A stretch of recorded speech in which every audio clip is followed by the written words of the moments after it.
सभी को प्रणाम। हम पढ़ रहे हैं जन्म शताब्दी पुस्तक माला 9 धर्म तंत्र का परिष्कार अत्यंत अनिवार्य। आइए परम पूज्य गुरुदेव वंदे माता जी का स्मरण करें और उनसे प्रार्थना करें कि जो वो हमें समझाना चाह रहे हैं उसका सही तत्व दर्शन हमारे जीवन में, हमारे व्यवहार, हमारे आचरण में आ सके। एक गायत्री मंत्र इसी भाव के साथ। ओम भूर्भुवः स्वः तत्सवितुर्वरेण्यं भर्गो देवस्य धीमहि धियो यो नः प्रचोदयात्। गुरुदेव आगे लिख रहे हैं, कल गुरुदेव ने हमें बताया था कि अगर एक जागरूक व्यक्ति जाग जाए और जागने के बाद अब पहल कर ले तो उसके पीछे पीछे बहुत सारे लोग आ जाते हैं, और इसी के लिए गुरुदेव अलग एग्जाम्पल्स दे रहे थे। साथ में गुरुदेव ने बताया था भावना की बात है, शिक्षा की बात नहीं है। हम ना ये ना सोचे कि हमारे रिसोर्सेज कम है, हम पे ये कमी है, हम पे वो कमी है, हम इस तरह की बात ना सोचे, क्योंकि यहाँ मेन बात, मुख्य बात जो है वो भावनाओं के स्तर की है, और उसके लिए अलग अलग एग्जाम्पल्स भी दिए थे। आगे लिख रहे हैं गुरुदेव, 8 संत महात्मा प्रति गांव लग जाएं तो क्या होगा, ये हेडिंग है। मित्रों, शिक्षा को ही ले लें। 8 आदमियों में से एक भी पढ़ा लिखा हो तो गांव में एक पाठशाला चला सकता है, प्रौढ़ पाठशाला, रात्रि पाठशाला चला सकता है, जिसमें अपना आज का अर्ध निरक्षर देश थोड़े ही दिनों में साक्षर बन सकता है। कितनी सामाजिक कुरीतियां और व्यसन अपने देश भर में फैले हुए हैं। ब्याह शादियों में होने वाला खर्च हिंदुस्तान के सिर पर कलंक के तरीके से है। धन का कितना अपव्यय होता है, लोगों में गरीबी और बेईमानी पैदा करने के लिए मजबूर करता है। इससे सारे राष्ट्र की जड़ें खोखली हो गई हैं। यदि शादी ब्याह में इतना धन खर्च ना किया गया होता तो किसी को अपने बच्चे और बच्चियां भारी नहीं पड़ती, किसी पिता को अपने बच्चों के लिए चिंता करने की जरूरत ना होती। इन बुराइयों को दूर करने के लिए 8 संत महात्मा प्रार्थना के द्वारा, प्रचार के द्वारा भी जनमानस तैयार किए जा सकते हैं। ऐसे कोई अवांछनीय जिद्दी व्यक्ति जो दुराग्रह दिखाते हो तो उनको सत्याग्रह करने से लेकर गिराव तक की और अनशन से लेकर दूसरे काम करने तक की धमकी दी जा सकती थी। उनको बलपूर्वक रोका जा सकता था। सरकार जिस काम को नहीं रोक सकती उसको ये लोग रोक सकते थे। अब कितनी महत्वपूर्ण बात है इस पैराग्राफ में, गुरुदेव रोल प्ले भी बता रहे हैं। कल गुरुदेव ने ये कहा कि जरूरी नहीं है कि आप राजतंत्र में एंटर ही करो, आप जो धर्म तंत्र है अगर वो सही तरीके से जागरूक हो गया, धर्म तंत्र मतलब जो धार्मिक है, यहाँ कर्मकांड की बात बिल्कुल नहीं की जा रही है, लेकिन जो अंदर से धार्मिकता का सही स्वरूप समझ रहे हैं उनकी बात की जा रही है। अगर हम धार्मिक हैं तो हमारे भीतर वो रेडिएशन, वो करुणा, वो दर्द, वो पेन उठेगा समाज में कुछ कुछ उल्टा होते हुए देखकर। तो उसी की बात कर रहे हैं कि अब हम क्या क्या कर सकते हैं। हम छोटे छोटे क्षेत्रों में अपना रोल प्ले कर सकते हैं। पहले तो अपने घर से स्टार्ट करेंगे। अगर हमारे घर में कुछ ऐसा हो है और हम अगर आवाज उठाने में डर रहे हैं तो फिर हमें जागने की जरूरत है। अपने घर में गलत हो रहा है, हम आवाज नहीं उठा पा रहे, हम सामने वाले को समझा नहीं पा रहे, तो बात कैसे बनेगी।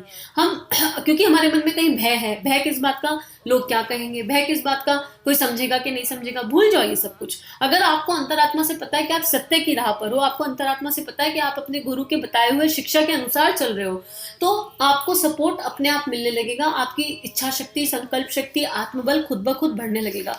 तो यही बात गुरुदेव बोल रहे हैं, अलग अलग कुरीतियों को समझा के कि इनके खिलाफ आवाज उठाई जाए तो सरकार भले ना रोक पाए लेकिन लोग मिलकर रोक देंगे।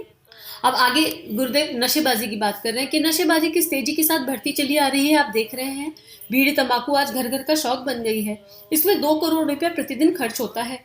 इस हिसाब से 730 करोड़ रुपया अपने भारतवर्ष के लोगों को प्रतिदिन खर्च करना पड़ता है। यदि इस व्यसन को रोका जा सके तो 730 करोड़ रुपए की राष्ट्रीय बचत हो सकती है। यह बचत इतनी बड़ी है जिसके सहारे देश में उच्च श्रेणी की शिक्षा व्यवस्था हम आसानी से बना सकते हैं। यदि हमने नशे को रोका होता और नशे के स्थान पर आवश्यक चीजों को उत्पन्न किया होता, वह पैसा उन कामों में खर्च कराया होता जो रचनात्मक है, तो मजा आ जाता। और पैसे के अभाव में रुके हुए शिक्षा से लेकर स्वास्थ्य तक के सारे काम कैसे बढ़िया बन गए होते।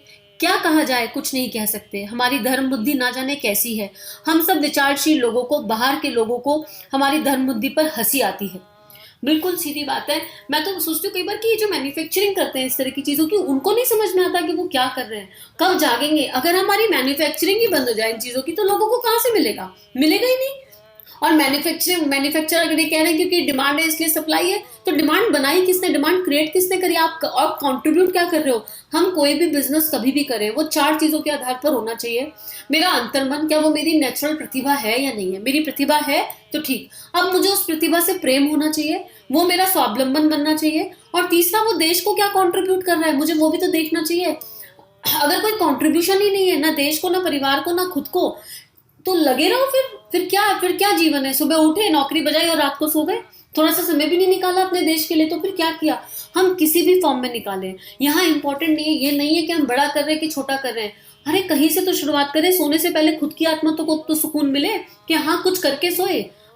और उसमें आत्मनिर्माण सबसे पहले होता है। हम किसी के लिए कुछ नहीं कर सकते।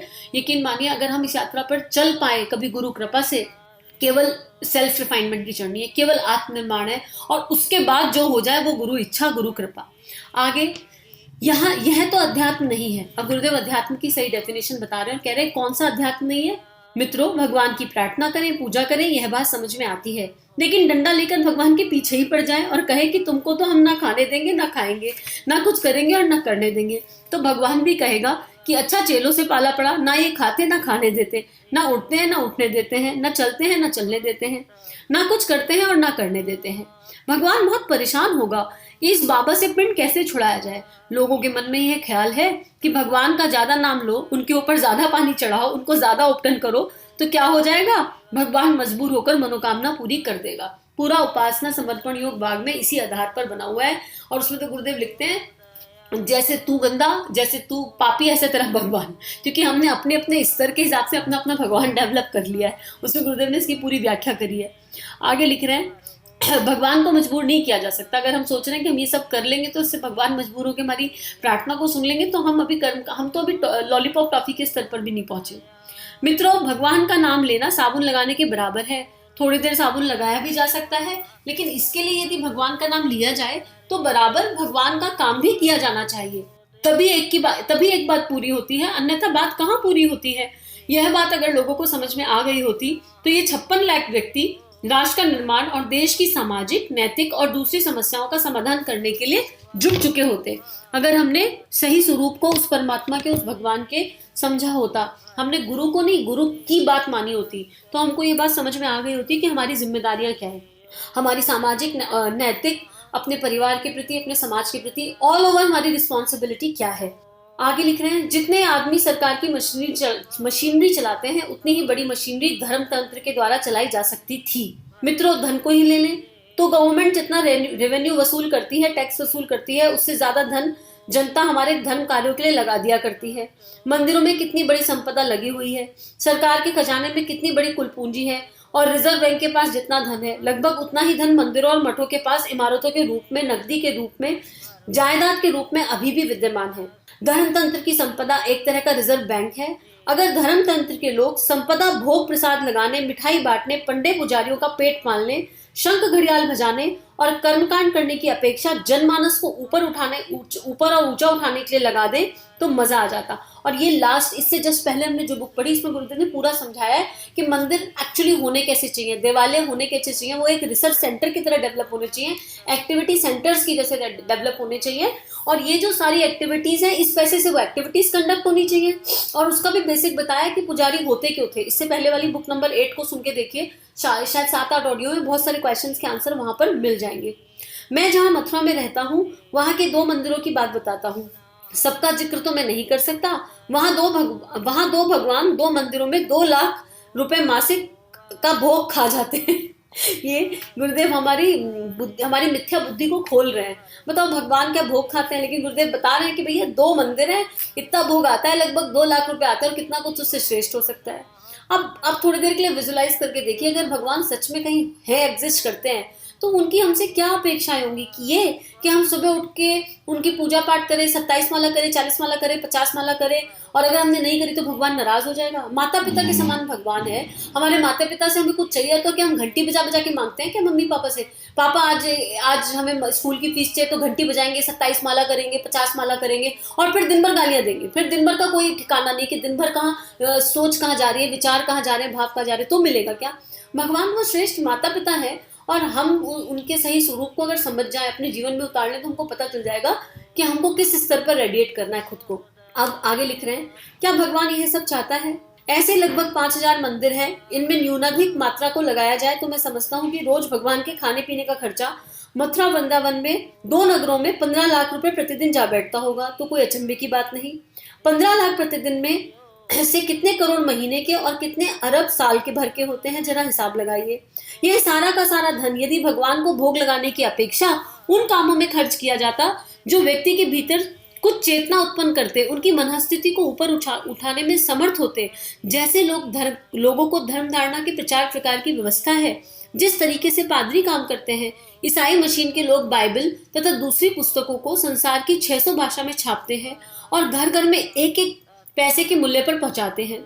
जैसे शिक्षा की व्यवस्था, ऐसे विश्वविद्यालय और विद्यालय स्थापित करने में पैसा खर्च किया गया होता, जहां से समाज का नया निर्माण करने वाले व्यक्ति निकल सके, उनकी शिक्षा दीक्षा का समुचित प्रबंध किया जा सके, तो कितना काम आता। अब सोचो, अगर यही पैसे को ऐसी किताबें पढ़ाने में लगा दिया जाए, स्कूल में बच्चों को एक्स्ट्रा क्लास बुलाकर उनकी सारी व्यवस्था बनाकर और गीता जी पढ़ाई जाए, गीता का स्वाध्याय कराया जाए, कितना कुछ है करने के लिए, पर हम सोच ही नहीं पा रहे। हम ऊपर ही नहीं उठ पा रहे उस रेडिएशन से, कि जो रेडिएशन हमें आमतौर पे पता ही है कि कर्मकांड के स्तर पर रेडिएशन क्या है। यहाँ पर किसी की भक्ति को चोट नहीं पहुंचाई जा रही। गुरुदेव तो खुद भक्ति और प्रेम के पुजारी है, लेकिन गुरुदेव विवेक युक्त भक्ति की बात कर रहे हैं कि भक्ति से उत्पन्न विवेक, और उस विवेक के आधार पर जो कुरीतियां हैं उनको बिल्कुल क्रॉस कर देना, इसकी बात गुरुदेव यहाँ पर कर रहे हैं। आगे लिख रहे हैं कि क्या क्या नहीं किया जा सकता। 15 लाख रुपए केवल अपने मथुरा की बात मैंने बताई। सारे हिंदुस्तान का यदि ब्यौरा लिया जाए तो ये करोड़ों और अरबों रुपया प्रतिदिन के बीच जा बैठेगा। यदि धर्मतंत्र को सही दिशा देना संभव रहा होता तो न केवल हिंदुस्तान बल्कि सारी दुनिया को ठीक कर लिया गया होता। धर्मतंत्र को सही दिशा नहीं दी जा सकी। धर्म का उद्देश्य लोक मंगल नहीं समझा गया, अपितु कर्म कांड मात्र ही लोगों को बताया जा सका, जिसका परिणाम रचनात्मक ना हो सका और व्यक्ति तथा समाज की कोई खास सेवा ना हो सकी। तो अगर हम आज भी धर्म के नाम पर कर्मकांड की लकीर पीट रहे हैं और उसमें भी अपने अहंकार का पोषण कर रहे हैं, रोज मंदिर जाते हैं जी, 27 साल हो गए, 30 साल हो गए मंदिर के चक्कर काट रहे हैं, लेकिन मंदिर में 5 मिनट बैठ के उसकी ऊर्जा को नहीं समझते, जिस मंदिर में जा रहे हैं उस भगवान के तत्व दर्शन को नहीं समझते, उनके जीवन को झांक के नहीं देखते कि उन्होंने कैसा जीवन दिया, तो ऐसे मंदिर में जाने का क्या फायदा। हम ये नहीं देखते कि हमारे आचरण में वो तत्व दर्शन आया, उनके गुण हमारे अंदर आए कि नहीं आए, तो फिर ऐसे मंदिर जाने का क्या फायदा, क्या लाभ होगा। यही अपने आप से पूछने योग्य प्रश्न है। और इसी के साथ परम पूज्य गुरुदेव वंदना माता जी गुरु शक्ति से प्रार्थना के हम सबका जीवन उनके सूक्ष्म सानिध्य में वो जो समझा रहे हैं, वो जो सिखा रहे हैं, उसके आधार पर हर पल के भी हर पल में बीत सके। सभी को प्रणाम।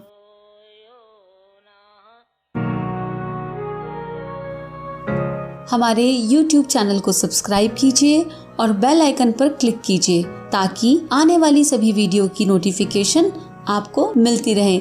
आप सभी को बहुत बहुत थैंक यू।